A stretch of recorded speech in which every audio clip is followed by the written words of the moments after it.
The latest executive order from the governor. Late today, he issued that order ending mask mandates that were enacted using his state of emergency declaration.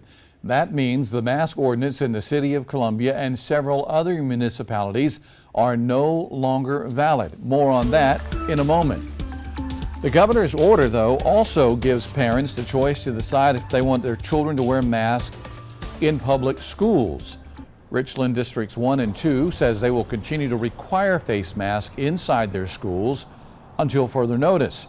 Richland 2 says the state education department cited legal ambiguities as a reason to hold off on the governor's order.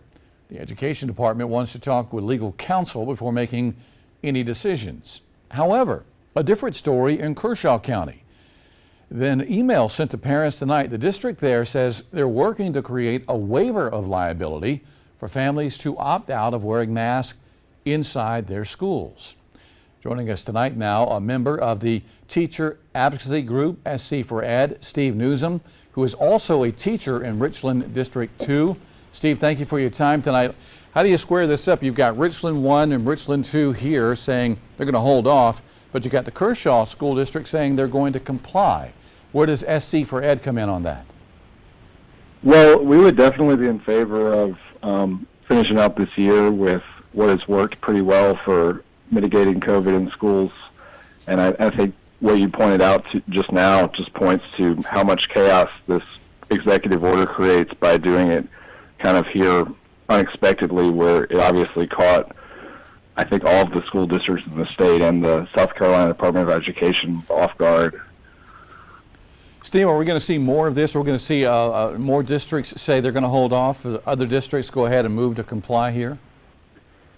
I think that's a really good question, because I think that some districts, including Greenville, have pointed out that the order itself seems to have some contradictions in it, and I think that no one was really ready to, I'm sure you've seen it. It's like a 15-page executive order. It's got a lot of different provisions in it that some of which seem to contradict what SCDE and DHEC have said. So I'm not sure how it's going to play out. I know it puts districts in a really awkward position because they are going to have to deal with the liability. It's interesting you mentioned liability waivers for students who are, whose parents may opt them out of masks, but the real liability, it seems like, would come from other students that those students may inadvertently infect. So I'm not sure how districts are going to be, are they going to get caught up in liability for the spread of COVID, or if an entire class, for example, has to be